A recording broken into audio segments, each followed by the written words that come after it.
We live right now. Today is June 17th, 2025, and I hope you're doing really good right now. This one is going to be uncomfortable, if that's going to make any sense. And we're talking about discomfort in coffee. I do want to start with a definition. We know what it means, but it kind of helps to kind of start things off with a definition. Discomfort, slight pain, makes someone feel uneasy, anxious, embarrassed. Let's go get some more. To make uncomfortable or uneasy. And not everything is sunshine and roses when we talk about coffee brewing or coffee in general. It's part of life, right? And at times I think I forget about that. You probably forget about it. And we learn more from our failures. Everybody says that, right? And that's true for the most part. And I think, at least for me, it kind of just lingers. It kind of just stays there with you. It just gets you in a place to where you think about it all the time. Like, for instance, I was looking at one of my videos that will probably go out in the next couple of weeks or whatnot. I don't know when it's going to go out. But I spent a very long time on this coffee, this Sumachan coffee. I tried so many different things, third wave water, different brewing techniques, and it just wasn't working. I don't know, just because it was probably like a light to medium roast that I don't really care for. I don't know really what it was, but it really wasn't working for me. And it didn't matter if I changed the brewer around. It just didn't matter, and it just stayed with me. And it's one of those things to where when it doesn't work, it hits a little different. It hits you in a place to where you're second guessing yourself. You're wondering what you did wrong because you make coffee every day. And you're pondering and thinking and wondering why you messed up. Where did you go wrong? Because you're used to making fantastic cups of coffee. I'm not talking about right now. Lately, even with all my brewers and stuff like that, I'm getting better with coffee. I'm having a really good time with brewing coffee. I truly, really am. And it's one of those things that I don't think about so much. I mean, lately, I'll give you one example, sort of, is that I was trying out a pouring technique, like a 2-pour technique that a lot of people like to do. So I started to try it out and all that good stuff, right? And for some odd reason, even though the coffees had great texture and mouthfeel, they were feeling flat. And then I noticed that I kept going finer and finer on the grind size. And I wonder if it was my grinder. I wonder, was it the water? Was it the way I was roasting lately?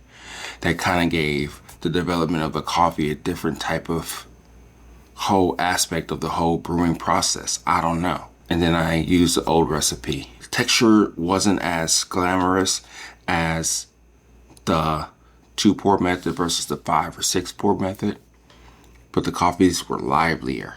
They're cool. And during that time, I had discomfort. I was second guessing myself. I was wondering what I was doing wrong. And in those moments when you feel that it's not really working, those are the moments where you learn, because you're like just troubleshooting. You're just figuring things out. And as we know, or as we go through this whole journey, this whole thing of coffee, I think that's the memories or the things that we remember the most.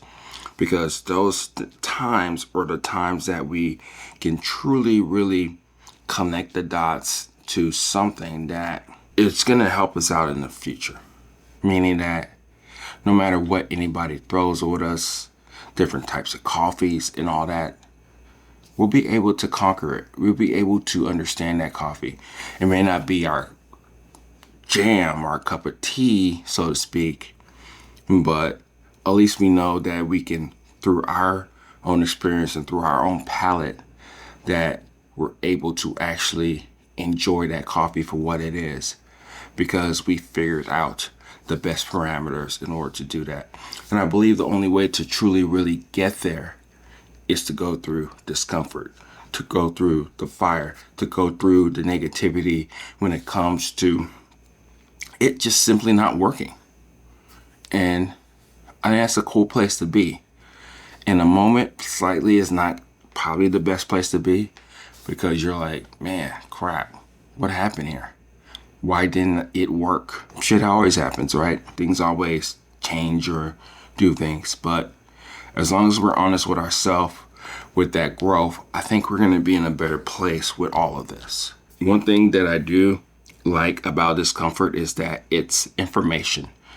It's something to where it gives us that immediate feedback that we need and want. Meaning that a lot of times when we brew a perfect cup, we don't even think about it. We're just sitting there enjoying the cup of coffee. We knew we brew it perfectly. We're drinking it, enjoying it, and all that good stuff, right? But that discomfort, like I just mentioned, gives us information. Like, for instance, I'll do a quick tip video soon about extractions and flavors and how that correlates with different pours, and how me just kind of changing up different pours for different brewers has given me a more understanding of why multiple pulses really do help bring up the agitation of the coffees and to ultimately bring out the flavors of the coffee. You can still extract the coffee with different techniques and everything, but what it does is it just gives you that information that sometimes when you're going down a path of like, oh, I need to tweak this because the way I did it last time, that didn't work for multiple coffees, multiple brews. I do need to be able to change it up in a way to where it does make sense for what I'm trying to do. And the more that we get this information, the more that we truly, really take it all in and modify and change, I think that's going to be very critical, because it's interesting.